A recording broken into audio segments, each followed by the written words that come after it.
Well, before this project, you had the booty tape. Yeah. Um, Number one, do you have a favorite booty on out of those 12 booties that's on there? I actually had one. I can't remember. I don't remember what it looked like, but I actually did have one, which is crazy. It's the one on top of the parental advisory sign. The one on top of that one with the green what's the name's on the right side. Okay, Yeah. that's a pretty nice booty. Yeah. Okay, so that was the booty. Yeah, for the sure. other ones are just there to kind of eat up the space. Yeah. Okay. Well, you said you only spent $10K on making that project. If I remember, yeah. Just not much. Just between paying the engineers and producers and stuff, you know. Well, you had, at that time, you were already signed or had a partnership with a label, right?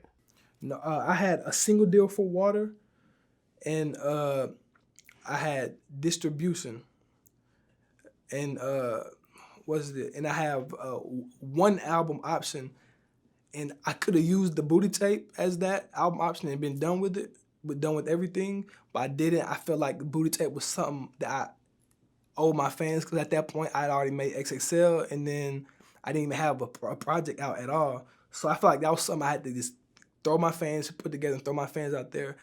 And this album, Bumps and Bruises, is my album, my one album. Got it. And then okay. Yeah. And then you're out of the deal pretty much? Pretty much. Okay. And not even pretty much, yes. I'm sorry, what was that? It's not pretty much, I mean, yes. Okay, so originally Ski Mask the Slump God was supposed to be on the booty tape. Yeah. What happened with that?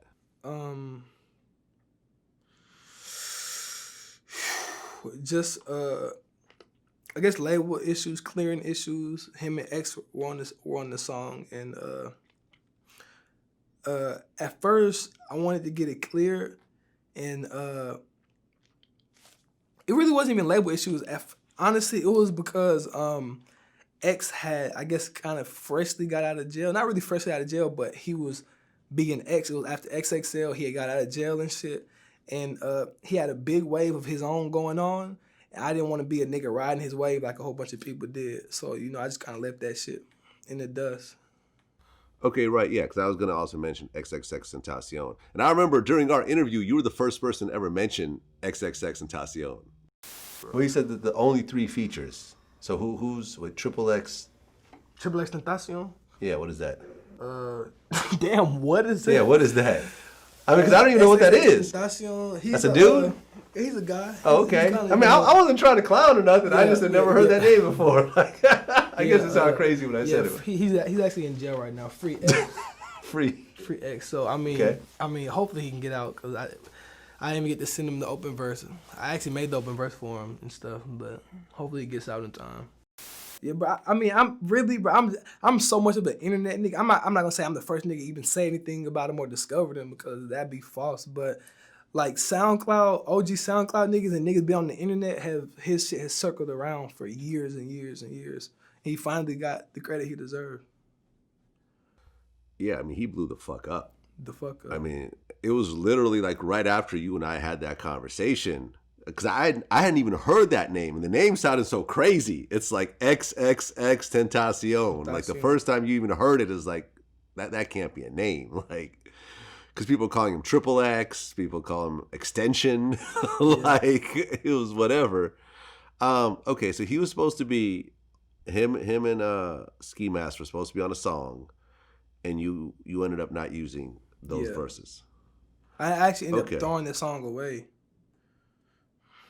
Like, and then there was sort of, I'm sorry, what was that? I just ended up completely trashing it. I don't even have it anymore. Oh, that's too bad. What exactly happened with you and XXXTentacion? Because, I'm looking, we did an article about you asking him not to summon a demon. Don't summon no demon on me, bro. Everybody tell me you finna summon a demon. I don't believe you can, but if you can, do. That was, me and him, it wasn't really a beef. We didn't really have beef. We got into about some shit, and then, he was a real emotional kid, but me and him really just kind of went back and forth, and I was just like kind of picking at him, and shit, he was picking at me about some shit. But then that same night we talked and shit, and that shit was over with. Like it wasn't even like it was just some shit I was saying. We were just picking at each other really on some shit. Okay. Well, and then XXX ends up getting killed. Rest in peace, him. In the craziest possible way. And it's interesting how people, when he passed, people were calling him the Tupac of this generation. I mean, do you understand why people would say that? I feel like he was the X of this generation. Like I feel like Tupac had his thing and did what he did, and X did his thing and did that. But I understand how people can say that. But then again, I wasn't around during the Tupac era, so I personally don't know like what it means to be the Tupac of this generation. You know. Well, I think what he did is, kind of what we talked about earlier, is that he brought that emo into hip hop. I think he was really the poster boy for that type of thing in terms of an emotional, sad type rapper who's putting those types of feelings out there. He was really at the height of all that. If he wasn't the first, he was one of the first, or at least for sure one of the pioneers of that shit. Well, first or not first, he was definitely the biggest.